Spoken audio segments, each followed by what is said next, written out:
नमस्कार मंडळी, सुप्रभात. आजच्या आपल्या नवीन ब्लॉगमध्ये तुम्हा सर्वांचं खूप खूप स्वागत.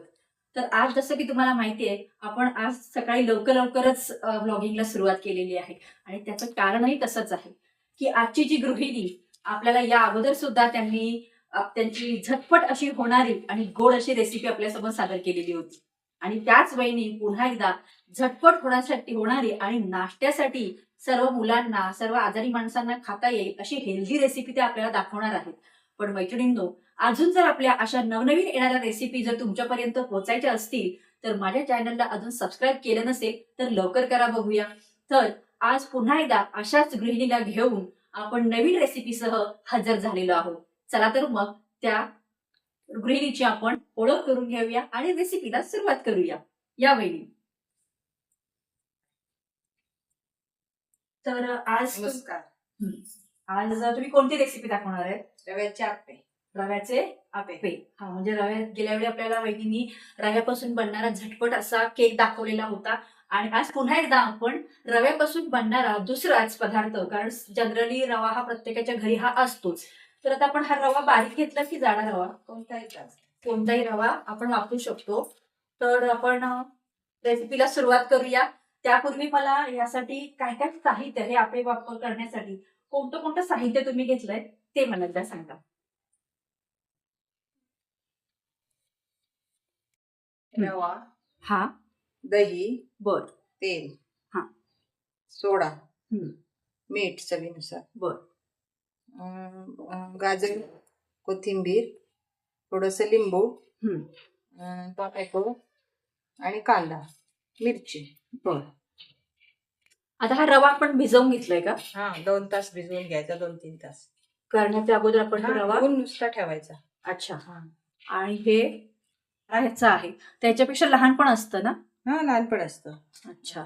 कसं असेल तसं आपल्या, किंवा बिडाचं असतं ते उत्तम. अच्छा, पण त्याची सुरुवात अशी आहे की तुम्हाला ज्यावेळी हा रव्याचे आप्पे करायचे असतील त्याच्या अगोदर तुम्हाला रवा किती तास भिजत ठेवायचा? 2 तास कमीत कमी, त्याच्यापेक्षा जास्त झाला तरी चालतो. अच्छा. आणि हा जो बेकिंग सोडा वापरलाय की खाण्याचा सोडा जो आपण असतो तो? खाण्याचा सोडा, म्हणजे आपण नेहमी रेग्युलर यूज करतो तो, तो किंवा इनो सोडा पण चालतो. अच्छा, ठीक आहे. चला तर मग आपण रेसिपीला सुरुवात करूया.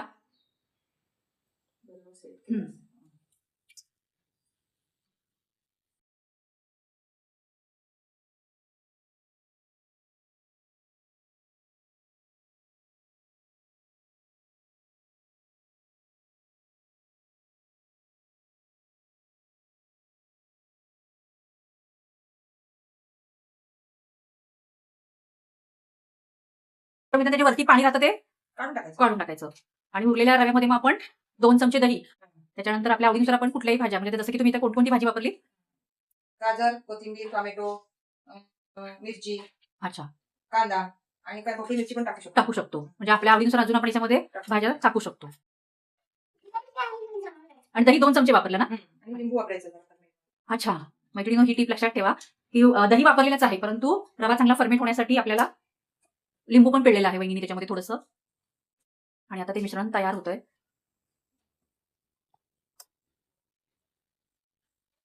म्हणजे हे इन्स्टंट लगेचच होऊ शकतात है ना नाश्त्यासाठी. म्हणजे 2 तास सकाळी उठल्यानंतर जर आपल्याला नाश्त्याला करायचे असतील तर आपण भिजवून घेऊ. सोडा मात्र करायच्या वेळेलाच टाकायचा. हा, म्हणजे तो आधी टाकून घ्यायचा नाहीये. जेव्हा करायचं असेल ना तेव्हाच टाकायचं. आता सगळ्या ह्याच्यामध्ये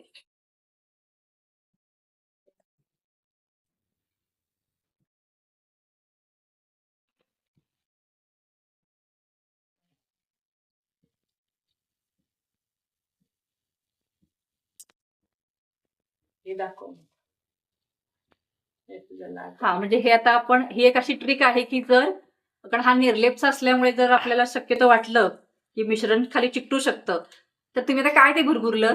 तांदळाचं पीठ किंवा रवा. अच्छा. तर आता अशा तऱ्हेने त्या सगळ्या आप्पे पात्रामध्ये वहिनी थोडं थोडं मिश्रण, म्हणजे आता ही वाटीमध्ये एक आपण अंदाजे एक बरोबर एकच चमचा. नाही, फुल टाकू शकतो. हे काय फुल बरेपर्यंत टाकायचं, म्हणजे ते फुगून वर येतात ना, बरोबर, गोल होतात चांगले. साईडच्या आधी टाकून घ्यायचे. म्हणजे ही पण ट्रिक आहे की साईडचे पहिला आणि टाकून घ्यायचे आहेत. मध्ये टाकले तर लागतात ना. बरोबर. लागू शकतात म्हणून ते बाहेरच्या आधी टाकून घ्यायचे.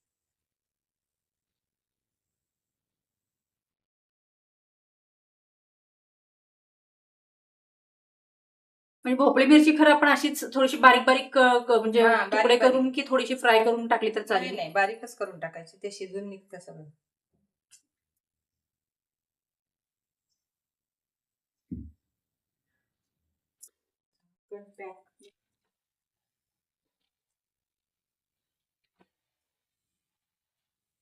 आणि गॅस कसा ठेव म्हणजे आपण ते तुम्ही मिश्रण जेव्हा त्या वाटींमध्ये सगळं पात्र्यामध्ये घातलं तर तेव्हा गॅसचा म्हणजे फ्लो कसा ठेवायचा?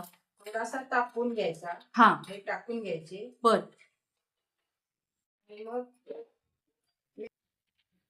जर असं मीडियम एकदम बारीक केलं की मला वाटतं तो जातोय. म्हणजे आधी तो तवा आपल्याला पूर्ण थोडासा टेम्परेचर हाय वरती गरम करून घ्यायचा चांगला, आणि मग मिश्रण त्याच्यामध्ये ओतल्यानंतर आपल्याला ते पुन्हा एकदा मग मीडियम करायचा. अच्छा. आणि ते हे थोडेसे किती वेळानंतर असं म्हणजे हे झाल्यानंतर तयार झालं आपल्याला असं कळेल? झाकण काढायचं म्हटलं तर 8-10 मिनिटं लागतील. मग आता ह्याच्यामध्ये आपण अजून काही म्हणजे थोडेसे अजून चांगले फर्मेट होण्यासाठी आपण काय वापरू शकतो? फर्मेंट होण्यासाठी सोडाच. सोडाच तेवढा. किंवा असं नाही, टाकायचं, त्याच्यावर लिंबू पिळायचं. लिंबू म्हणजे पिळायचं. इनो सोडा बनवतात. आणि आपण असेच आप्पे परत तांदळाचे पण करतो ना, त्याच्यामध्ये काय काय वापरलं जातं तरी? तांदूळ, डाळ, उडदाची डाळ. उडदाची डाळ. 3:1 प्रमाण. 3 वाट्या तांदूळ असतील तर 1 वाटी उडदाची, किंवा 2 वाट्या तांदूळ असतील तर 1.5 वाटी उडदाची डाळ. अच्छा. आणि आता हे रव्याचे आप्पे करताना त्याच्यात सगळ्या डाळींचे पण होतात त्याच्यामध्ये पण आपल्याला कसं त्या जर अगोदर 1-2 दिवस 1 दिवस अगोदर भिजवत ठेवायचं. सकाळी भिजत घालायचे, संध्याकाळी लावून ठेवायचे. हा, त्याला रात्रभर म्हणजे 7-8 तास लागतात फर्मेंट व्हायला. अच्छा. आणि सकाळी करायचे नाश्त्याला, सकाळी हवे असतील. पण त्याच्यापेक्षा हे झटपट होणारे आहेत. म्हणजे पाऊण किलो रवा आपण इथं तुम्ही मला वाटतं भिजत घातलेला आहे. पाव किलो बरोबर. म्हणजे त्या हिशोबानेच आपण आपल्याला कांदा, पाव किलो टोमॅटो 24 होतात बरोबर. 24-25. म्हणजे हा अंदाज पण आपल्याला माहिती पाहिजे. म्हणजे त्या हिशोबाने आपल्याला रवा भिजत घालायला बरं पडतं.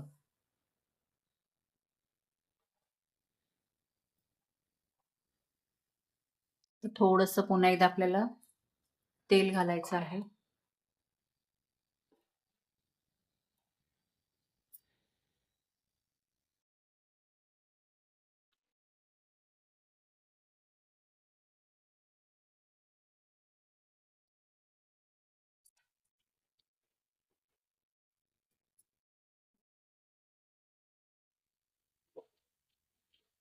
वा, आता हे परतवून घ्यायचे का?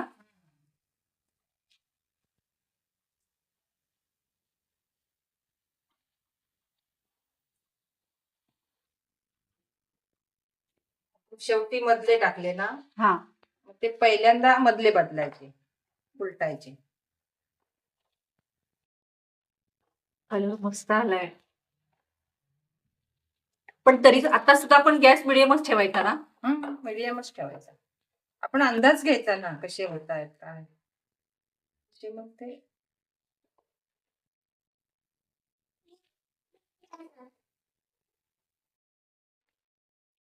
असं एक एक करून आपण परतवून घेतलेली आहे, कारण एक बाजू झालेली आहे. सगळ्याची परतवून झाली ना? आणि आता ही दुसरी बाजू परतवल्यानंतर पुन्हा परत मग झाकण नाही ठेवायचं? नाही ठेवलं तरी चालतं, ठेवलं तरी चालतं. एक बाजू पूर्ण शेकलेली असते. अच्छा. दुसरी बाजू काय वाटलं तर ठेवावं, नाही ठेवलं तरी चालते. आणि ते आता व्यवस्थित तयार झालेत हे आपण कसं बघायचं? म्हणजे बाबा ते काढायला आपण काढू शकतो त्याच्यात ब्राऊन कलर येतो दोन्ही बाजूंनी. दोन्ही बाजूने येतो. वा, वहिनी हाताने उचलून बघतात, म्हणजे याचा अर्थ ते व्यवस्थित दोन्ही बाजूने तयार झालेले आहेत. पण आणि अर्धा तास अगोदर ठेवल्यानंतर तर रवा खरंच व्यवस्थित दिसतो खरं? अर्धा तास नाही, 1-2 तास. 2 तास अगोदर कमीत कमी 2 तास भिजला. मग चांगले असे मऊ होतात लुसलुशीत.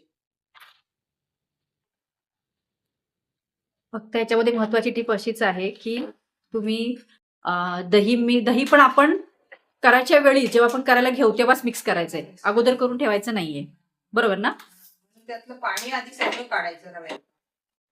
त्याच्यामध्ये जास्त होतं ना पाणी. बरोबर दही येतं त्याच्यानंतर आपण सगळ्यात भाज्या टाकतो. बरोबर. ते थोडं ओढून घेतात भाज्या वगैरे. हा. पाणी. आणि तिसरी टीप म्हणजे आपण त्या दह्यावरतीच आपल्याला इनो सोडा किंवा आपण खायचा सोडा कुठलाही वापरल्यानंतर त्याच्यावरच लगेच लिंबू पिळायचं आहे ना? हा, लगेच करायला घ्यायचं. अच्छा, म्हणजे इनो आणि लिंबू पिळल्यानंतर लगेच करायला घ्यायचंय. त्याचे तो हे झालेला असतं, बबल्स असतात ना, हा. कमी होतात. बरोबर.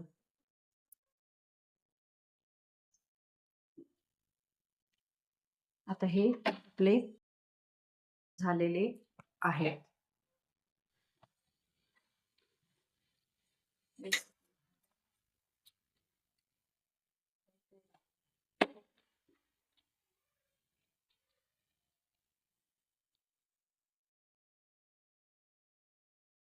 सुंदर, कलर पण छान आलाय.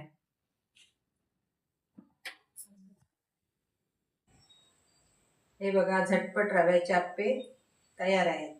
हे आपण खोबऱ्याची चटणी, शेंगदाण्याची चटणी किंवा दह्यासोबत खाऊ शकता. आणि सर्वांना आवडणारा असा हा झटपट होणारा पदार्थ आहे नाश्त्यासाठी. आणि जसं तुम्ही म्हणाला तसं की आपण ह्या आप्यांमध्ये अजून ते हेल्दी बनवण्यासाठी वेगवेगळ्या भाज्या ऍड केलेल्या आहेतच. अच्छा, आणि अजून त्याच्यामध्ये आपण काही घालू घालू शकतो. शकतो. अनारदाणे वगैरे. अनारदाणे पण घालू शकतो. अच्छा. आज ही रेसिपी तुम्हाला जर आवडली असेल या व्हिडिओला लाईक करा. धन्यवाद. धन्यवाद.